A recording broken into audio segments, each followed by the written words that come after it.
In just a moment, I'm going to give you the formula for getting rich. But before I do, I want to remind you of something. Before a jet pilot begins his takeoff from an airport, he carefully goes over a checklist, item by item. He does this not only because it's required by law, but because he cannot afford to trust so important a job to his memory alone. He has another checklist that he goes over just as carefully before he begins his letdown at his destination. He does this without fail every time he takes off and every time he lands.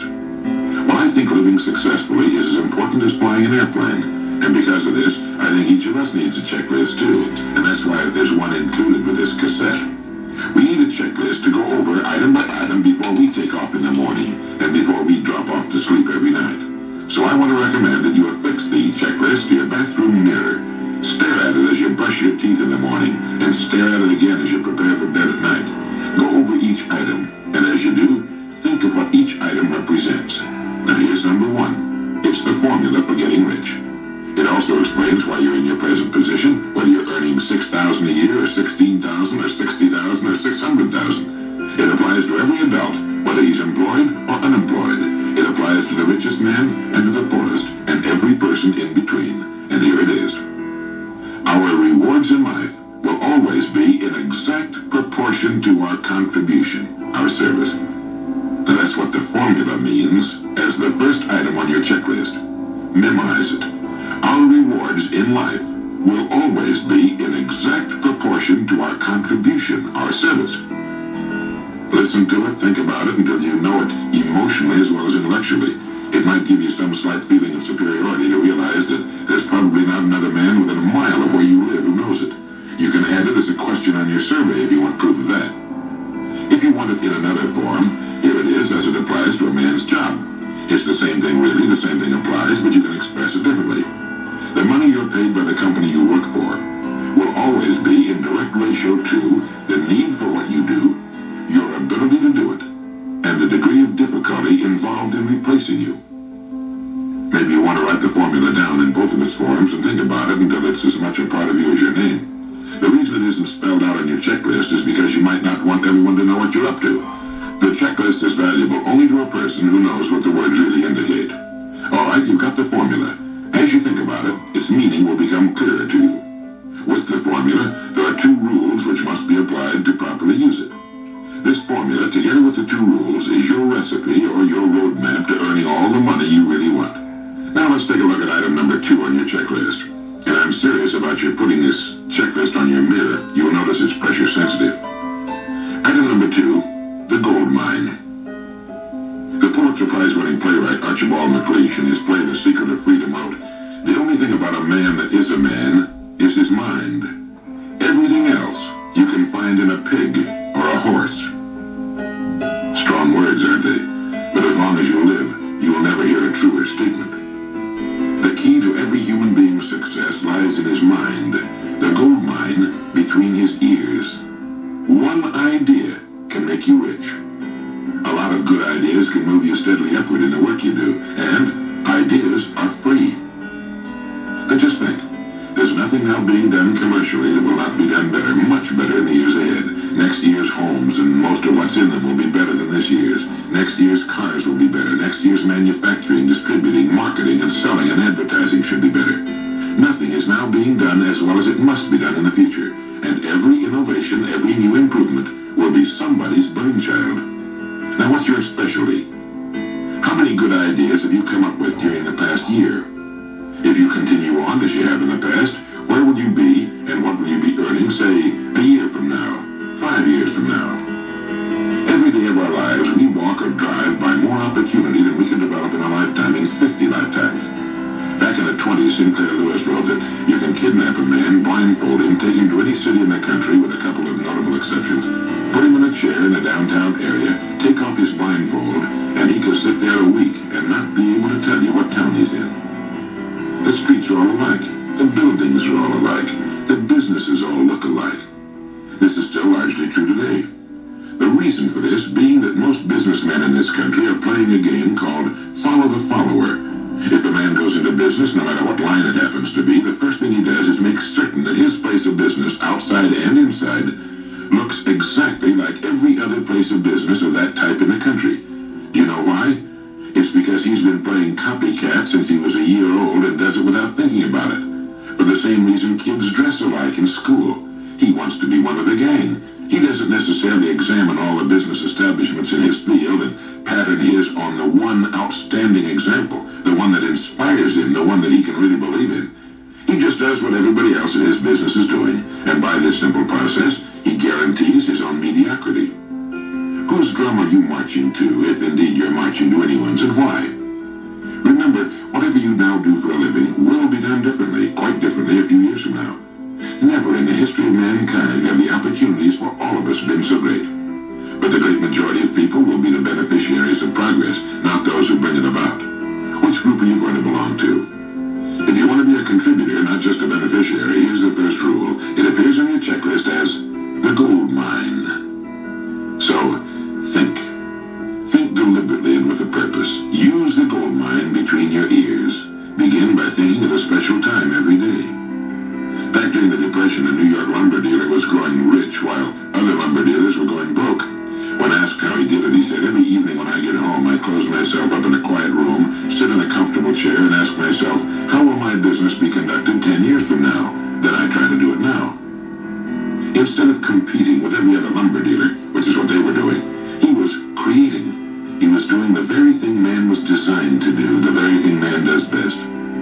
A company growing at the rate of 10% a year will double its size in less than 8 years. But a man can improve his effectiveness 50% or 100% a year or more. The experts tell us that every one of us has within him deep reservoirs of ability, even genius, that he habitually fails to use. Well, let's begin now to reach into these deep, rich areas of pure net profit and use more of our real abilities. Let's think. Here's the best way I've found to make yourself think. Start getting up a little earlier than you're accustomed to. Right off the bat, this gives you extra time that 95% of the men in this country are not using at all. 1 hour earlier a day gives you 6.5 extra 40-hour weeks a year. But at this time in the morning, take a refreshing shower, dress, get yourself a fresh hot cup of coffee if you're a coffee man, and then sit down to a clean sheet of paper. At the top of the paper, write your financial goal. Now, this is the amount of money per year you intend to earn soon. Incidentally, you might like to keep this to yourself, too. It's nobody's business but yours. Then, start to think. Think about your goal and what it'll mean to you and your family. Then see how many ideas you can come up with to help you reach that goal. Ideas to improve what you now do for a living. Ways of increasing your contribution to match your income goal. You know, jobs don't have futures. People do. No matter what line of work you may be in, there is within it more than enough opportunity to last a lifetime. You don't have to think of brand new ideas or revolutionary new ways of doing things, although you well might come up with some. Think of ways of improving what is now being done. If you're to increase your income by the amount you specified, you must find ways of increasing your contribution, your service. And the key to this is to be found in your mind, in that gold mine between your ears. Try for 5 ideas every morning and write them down. And save those sheets of paper in a special idea file. Many, perhaps most of your ideas will be worthless, but some of them will be very good. A few will be excellent, and every once in a while you will come up with something really outstanding. You see, 5 ideas a day is 25 a week if you don't think on weekends. Now that's more than 1,000 ideas a year. One idea can get you to that income you're shooting for. The law of averages swings so far in your favor you just can't miss. Try to develop a sense of expectancy. That is, try to hold the feeling that the goal you're shooting for is a sure thing, and that it's only a matter of time before it's realized. You know, Henry Ford didn't start making cars until he was 45. A friend of mine started a new company at 65. He's still going strong, and his new company has sales of better than $300 million a year. It's almost never too late. Try not to think of things outside of your own line of work or whatever it is you're most interested in. To think well and profitably, you must discipline your thinking. Keep it on course, controlled, keep it in one field, specialize. Now for the final item on your checklist. It appears as the word. And the word is attitude. Attitude has been called the most important word in the language. William James put it this way. He said, "The greatest discovery of my generation is that human beings can alter their lives by altering their attitudes of mind." Now this is something to think about. Can alter their lives by altering their attitudes of mind. It's another way of saying we become what we think about. at it this way. Your total environment, if you've been an adult for any appreciable period of time, your total environment is a reflection of you as a person. The house and the neighborhood in which you live, the car you drive, the clothes you wear, the job you do, the people with whom you regularly associate. Your total environment is an exact and merciless mirror of you as a human being. Now, if you feel your environment can stand some improvement, you have only to improve your attitude, and your world will gradually change to reflect the changing person. Here's how to change your attitude. Beginning now, begin to act as would the person you most want to become. Now that is, if you were already in possession of the goal you're shooting for, how would you conduct yourself in all of your affairs? Well, do it now, and tomorrow, and the next day. Begin now to act the part of the person you most want to become, and you'll end by becoming that person.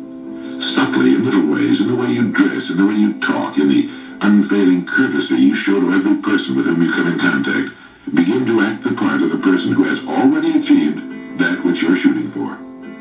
The German philosopher Goethe gave us the secret when he said, before you can do something, you must first be something. When you behave like the person you most want to become, the things that person would have will tend to come to you. It's simply cause and effect. Don't be in too big a hurry. It takes longer to build a skyscraper than a chicken coop. Build slowly, steadily, and well. Then when you make it, you'll keep it. You'll stay on top.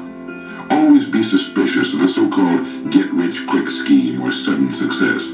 Never forget that word, attitude. It's your attitude toward the people with whom you come in contact that will determine their attitudes toward you.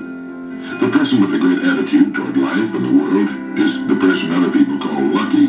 He's not lucky. He's just using our old friend, cause and effect. His causes are excellent, and his effects have to be just as good.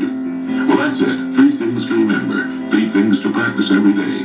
If you spent 16 hours a day, 7 days a week, practicing your golf swing, in a relatively short time, you'd have a grooved, beautiful swing like the pros.